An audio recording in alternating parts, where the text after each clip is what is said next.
자, 스트로보 액세서리에는 먼저 소프트박스가 있죠. 자, 소프트박스는 지금 앞에 이 보시는 박스를 우리가 이제 소프트박스라고 합니다. 자, 소프트박스는 이렇게 겉천이 있고 안에 보시면은 이렇게 속천이 있고요. 그리고 이렇게 열어봤더니 제가 아까 말씀드렸던 모델링 램프는 여기 이렇게 볼록 튀어나와 있는 게 모델링 램프고요. 그 다음에 이 동그라는 게 순광과 실질적으로 촬영할 때 사용하는 튜브라고 보시면 되세요. 자, 여기서 일단 빛이 발광을 하면 이 속천을 거치고 거천을 거쳐서 빛이 훨씬 더 확산이 되고 부드럽게 빛이 나간다는 거죠. 이 소프트박스 역할을 쉽게 설명을 드리면은, 우리가 한여름에 구름 한 점 없는 날 놀이동산을 갔어요. 놀이동산 가서 인물 촬영 12시쯤에 해보시면 사진은 어떻게 나올까요? 그림자. 그렇죠. 그림자 상당히 진하게 나오고 빛 받는 부분은 밝게 나오겠지만 코 옆이라든지 목 밑이라든지 상당히 어둡게 나오죠. 즉슨 콘트라스트 차이가 상대적으로 크게 나타난다는 거죠. 근데 똑같은 상황이어도 그날 구름이 쫙 껴있으면 훨씬 더 부드럽게 그림자도 연해지고 콘트라스트 차이가 많이 줄어드는 걸 보실 수가 있을 거예요. 구름 역할이라고 보시면 되세요.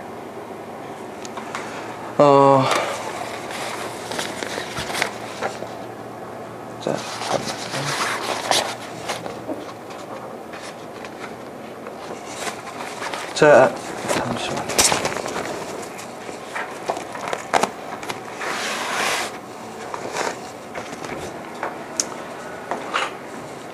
자, 그리고 이제 소프트박스 이외에 우산이 있습니다. 우산은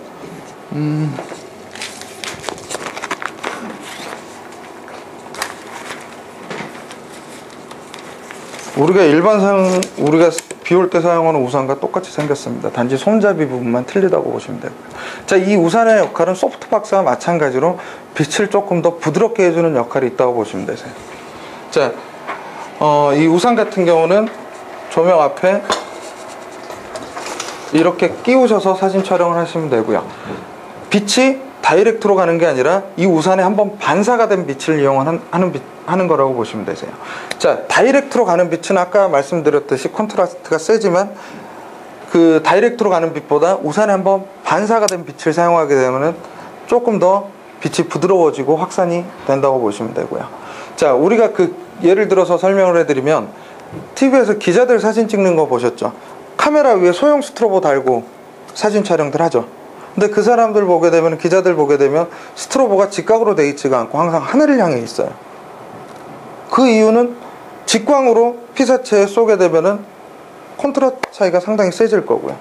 근데 이걸 꺾어서 천장을 향해서 쏴주게 되면 천장에 한번 맞고 빛이 떨어져 주면서 훨씬 더 확산이 되고 빛이 훨씬 더 부드럽게 떨어져 준다는 거죠. 그 원리라고 보시면 되죠.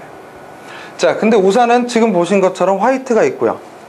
그리고 실버가 있고, 또 이 소프트박스 앞에 디퓨저처럼 돼 있는 투가가 있고요. 그리고 소프트박스 형식으로 돼 있는 여기에 디퓨저가 하나 더 깔려 있는 것도 있고요. 근데 제일 많이 쓰는 거는 화이트하고 실버라고 보시면 되세요. 자, 화이트 같은 경우는 빛이 반사가 되는 게 훨씬 더 부드럽게 반사가 될 거고요. 그리고 실버는 상대적으로 조금 더 강하게 반사가 될 거고요.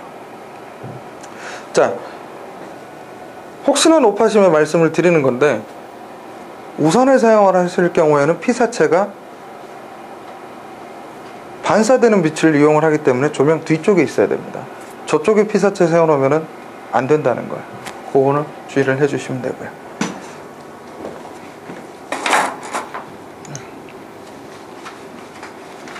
자, 그리고 이제 근데 여기서 이제 간혹 가다가 저한테 질문을 주시는 분들이 있는데, 이 소프트박스하고 우산하고 어떤 게 좋냐고 저한테 질문들을 많이 하세요. 어떤 게 좋을까요? 이게 더 부드럽게 될 것 같아요. 네, 맞습니다. 그것도. 어떤 게 더 좋을까요? 어떤 게 좋다고 딱히 찝어서 말씀을 못 드린다는 거죠. 특징이 서로 틀리기 때문에. 자, 일단 소프트박스 같은 경우는 빛이 더 확산이 되고 훨씬 더 소프트한 거는 소프트박스가 훨씬 더 좋고요. 그 다음에 우산 같은 경우는 일단 이동에 용이하죠. 그리고 소프트박스보다는 퍼지는 화각이 조금 더 작다고 보시면 되고, 그만큼 빛이 조금 더 세다고 보시면 되세요. 그렇게 차이가 있기 때문에 어떤 피사체를 찍고 어떻게 찍느냐에 따라서 원하는 액세서리를 사용을 하시면 될 거예요. 그리고 출장 많이 다니시는 분들은 훨씬 더 우산이 더 편하시고요. 그리고 조금 더 소프트하고 확산광을 이용하셔야 되는 분들은 소프트박스가 훨씬 더 유리하다고 보시면 되고요. 자, 그리고 이제 반사판이 있는데, 반사판은 원형 반사판도 있고 제가 들고 있는 이런 사각 반사판도 있고요. 자, 반사판은 우리가 야외 촬영할 때 많이 사용들을 하죠. 태양은 하나이기 때문에 분명히 반대쪽은 그림자가 진하게 지니까요. 그래서 보조광 역할로 이렇게 써준다거나, 조명 스트로보 사용할 때도 마찬가지로 보조광 역할로 많이 사용들 하신다고 보시면 되세요.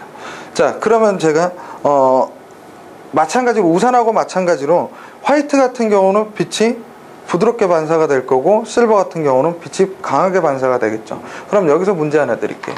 자, 반사판은 광량 조절이 될까요, 안 될까요?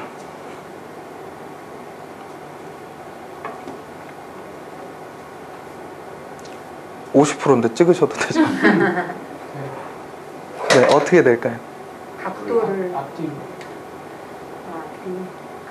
자, 설명을 제가 또 한번 정리를 해드릴게요. 자, 각도를 틀어버리면 빛이 반사가 되는 위치가 틀어지는 거죠. 그렇게 되면 안 되고, 피사체와의 반사판의 거리로서, 피사체에 가까이 들어가게 되면 강하게 반사가 돼서 빛이 조금 더 세게 들어갈 거고요. 피사체에서 조금 더 떨어지면 떨어질수록 빛이 약하게 들어갈 거고요. 그래서 앞으로 이 반사판을 사용을 하실 때도 무턱대고 대지 마시고, 촬영해보면서 광량 조절을 피사체와의 거리로서 해주시라는 거, 그렇게 하시면 훨씬 더 도움이 많이 되실 거고요.